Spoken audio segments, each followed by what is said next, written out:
mature na Kristiyano? May konting test, bumibigay na. May konting test sa premarital sex, kagat-agad. May konting test sa pandaraya sa tax, bigay agad. Kaya hindi naging mature. Consider pure joy, my brothers and sisters, whenever you face trials of many kinds.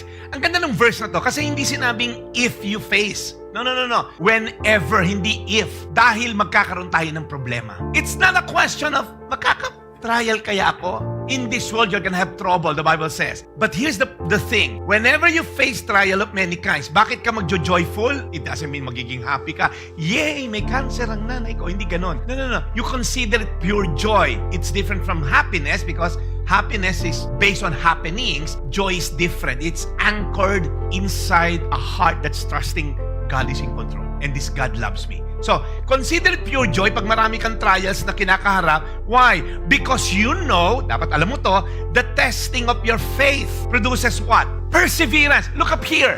Nakita niyo mga batang mahihiksi ang mga threshold sa pain? Yung mga ini-spoiled na bata? Alam mong kulang sa mga bata ngayon ito.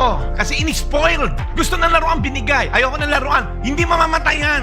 Pakainin mo. Ayoko kumain, naman nag-iPad.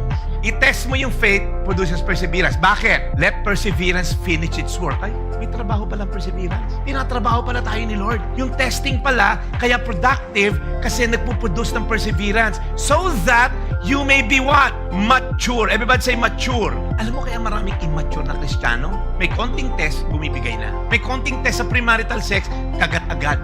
May konting test sa pandaraya sa tax, bigay agad. Kaya hindi naging mature. Incomplete, kaya ang daming incomplete na Kristiyano, ang daming lacking with a lot of things. You see, perseverance has something to accomplish in us. Meron siya tinatrabaho sa atin. Could it be na kaya ganyan ang buhay natin because there's trial, tumalikod ka na. There's trial, hindi ka sumabmit. There's trial, tinalikuran mo agad sila. Kalokohan to. But you see, trials are meant to produce in us maturity, completeness, and we're not gonna lack anything. Could it be na kaya ganyan ang buhay mo at buhay ko? Because when trial comes, hindi tayo nagpe-persevere.